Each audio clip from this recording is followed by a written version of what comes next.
All right, so we're gonna start from scratch and assume nobody knows how to set up a telescope, is what I'm doing. Okay, now the first thing is set up your tripod. This is dumb, but it's very important. Make sure that thing's tightened up, because it's nothing worse than putting it up and have your telescope mount collapse. Now you've got it set up solid. This is important. If any telescope you set up that is a reflector type telescope, you have to track the object in the sky. So it's important, if you don't want to be fooling around with the knobs all the time, make sure your mount is perfectly level. Then get a compass and make sure it's pointed north. So just by convenience, this is actually pointed perfectly north. Because when you're tracking, you want to have the object in the center of your eyepiece at all times. And if it's properly leveled and aim north, when you use your slow motion controls, you'll just have to use the one and just slowly move it as you're watching. And you won't be, fiddling around like that. So now it's level. This is the solar scope. So it's pointed north. This front part goes on here. Loosen this off a bit. Okay, this is snug. So this also, you can adjust this if you're really, really getting fine-tuned, fussy. You can adjust this here a bit to move it this way or that way once it's on the mount. Now, I'm going to screw this in. And this is something too. Don't screw it in too tight.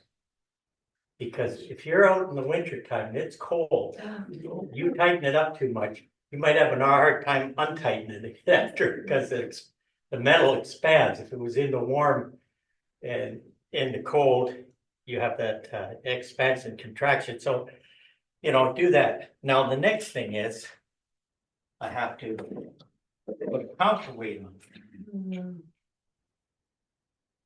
So we put a counterweight on. I'm doing all this like this until time. And don't ask me questions because I don't know the answers. I know how this works, but I don't know why it works.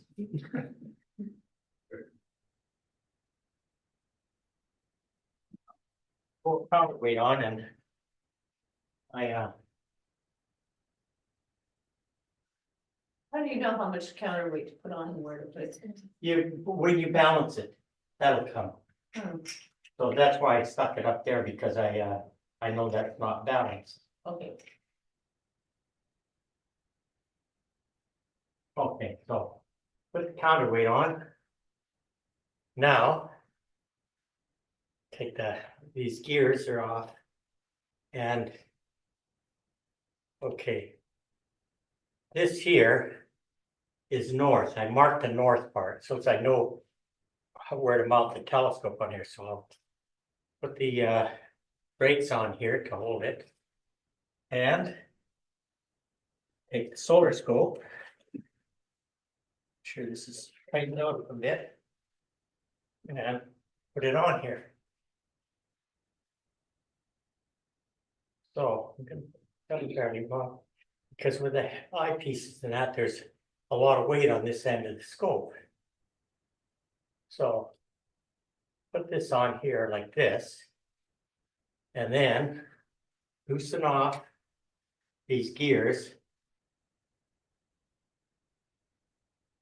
See how fast that goes? So that's not on. So what we do is we'll move this down a bit more. Would you put the eyepiece in as well, or no? Well, yeah. That it's so little weight that I usually do it later, but I'll do it now just for. So put the eyepiece in too. And notice there's a focal extender in here like this. So I find a boat there is good.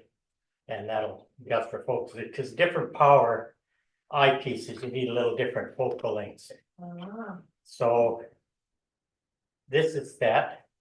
So we've got the weight, it's out, so we want to balance it again. Now, this is locked, so we'll see.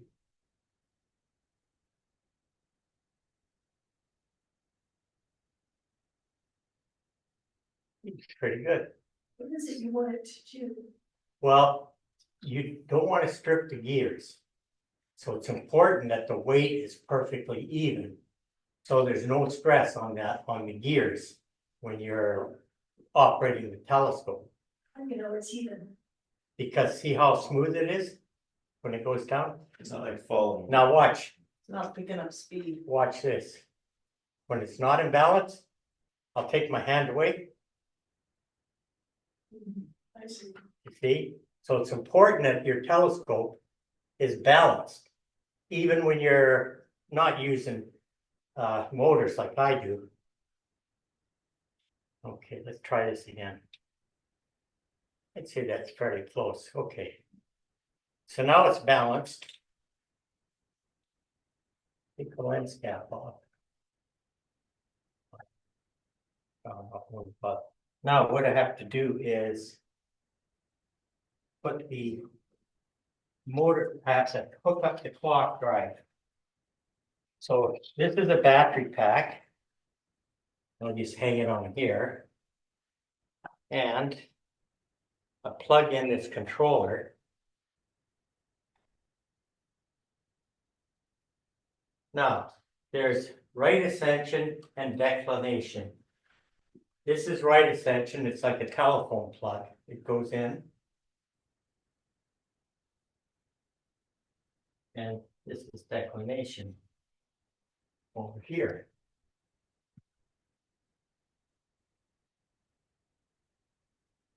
Maybe I should come around there and look.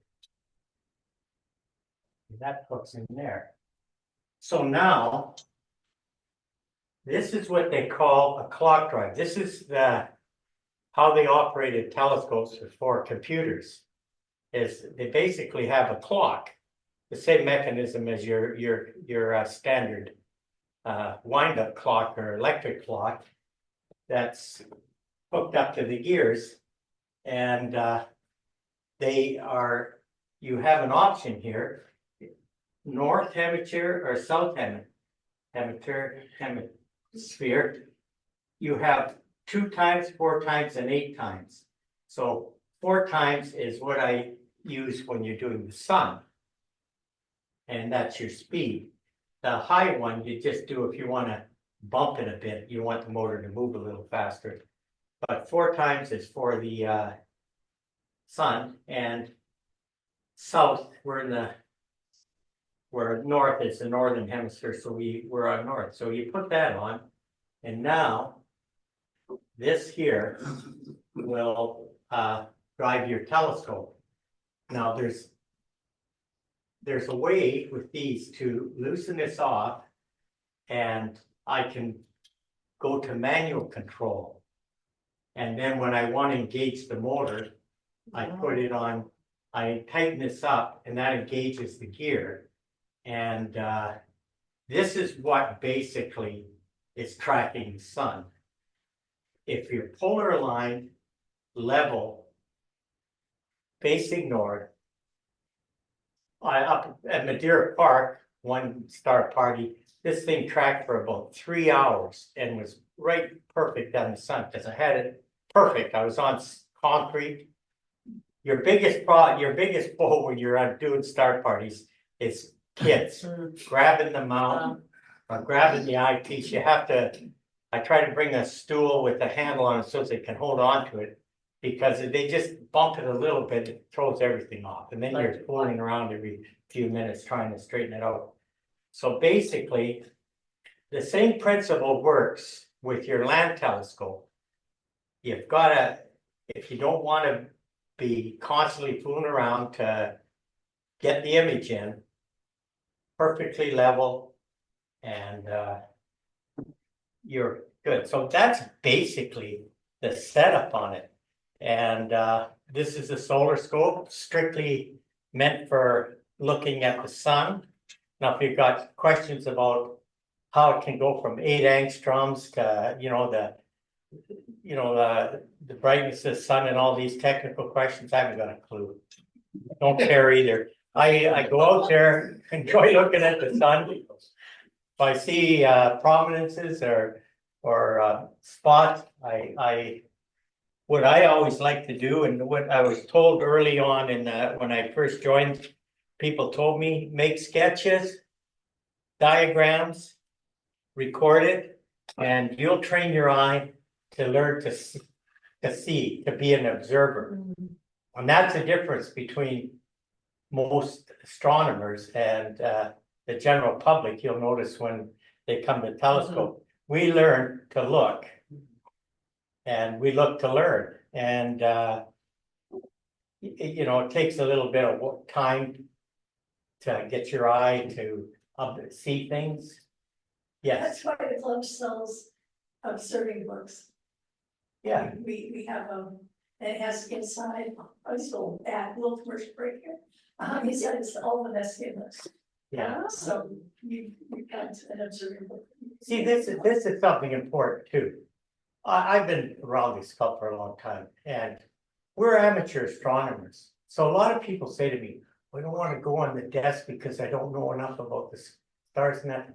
It's not our job to know everything. We're amateurs. I'm not a professional astronomer.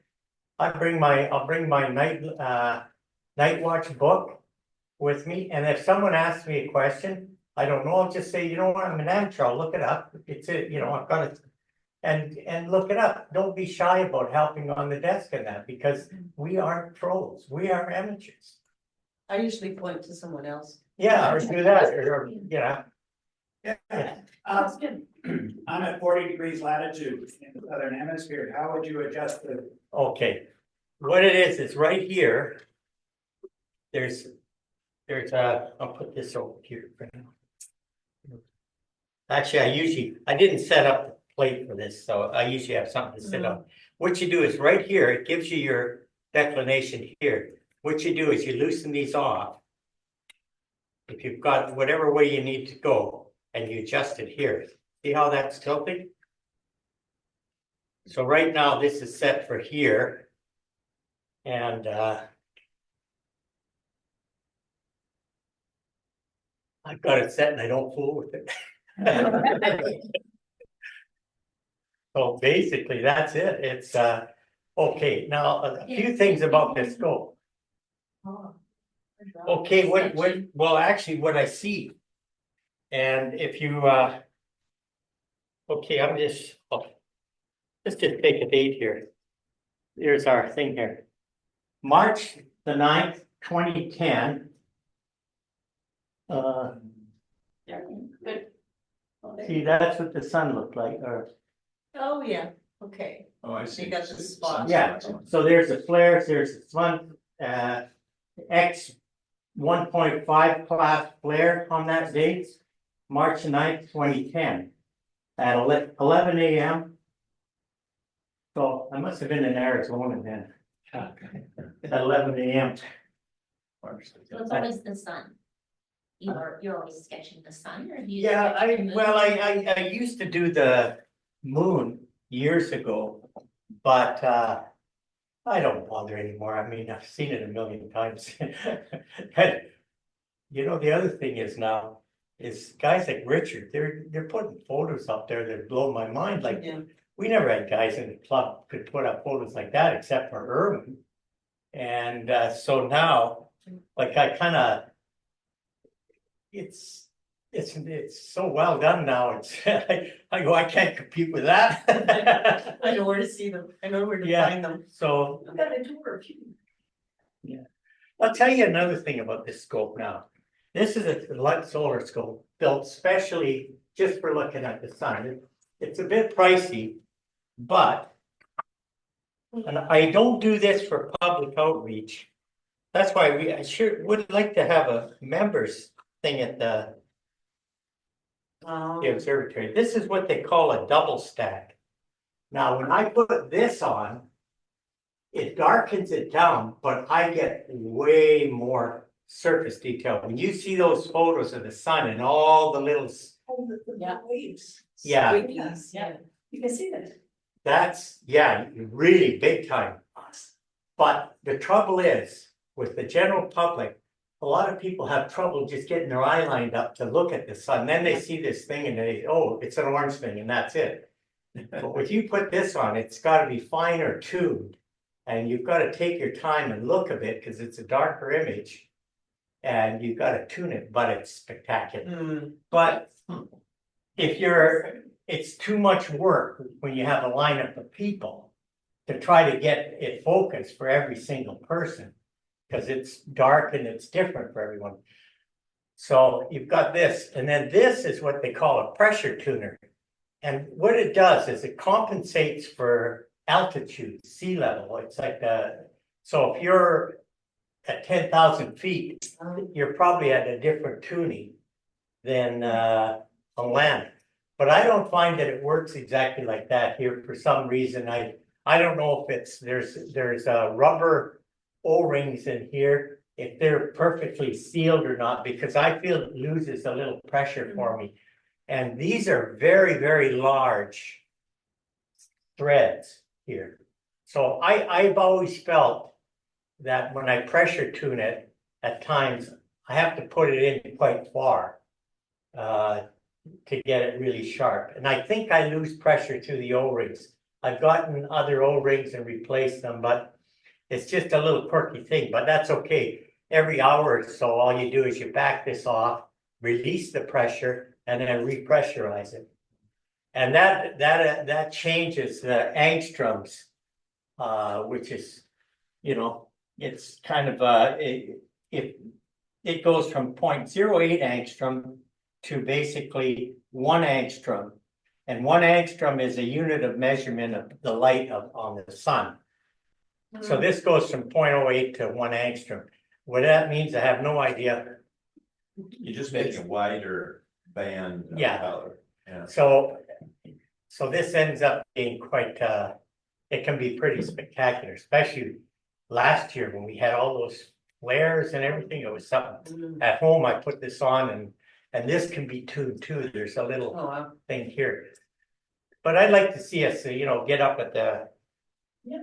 have something, in the daytime. Next time they're open, we have a working telescope and we have clear skies. And why don't we make it, members come a couple hours early to look at the sun? I think you've got to do it right, you've got to have it at about 2 in the afternoon. Because you're not looking through all that atmosphere. But when Once we have you, a star party, could we do it, oh yeah, in the daytime, yeah, absolutely. But that's then, but I'm thinking, regular, yeah. just a day for members, they have the solar scopes up and have the members up and bring a pop and a donut or something up and Yeah, sounds good. the park, have the benches are all gonna be painted, and in fact, we're gonna paint the observatory pretty soon. And Well, it's all gonna be really nice looking up there. Let's use it. I'm the only guy and Richard and you doing maintenance work we haven't used it for ages, so we miss Charles like hell, you can tell him I'll that. tell you what, this is. Oh, I know. This is- It's something to this do. is a start. I've thought of going up on my own some nights and opening it up but I've been busy with, I've just had a lot of stuff going on the last while. Jobs and things I'm involved with. When we did our volunteer one with the pride, people were asking, you could go up there and you could see, yes. Yeah. Here's the phone number, here's the thing, call and see. Oh, I had people at the gate yesterday while I was working, coming to the gate. Yeah. Wonder if they could get in. And unfortunately, no, because I was, cutting the grass. I didn't want anybody in there, and also I had stuff to do. I didn't want to stop and take somebody in and show them the scope.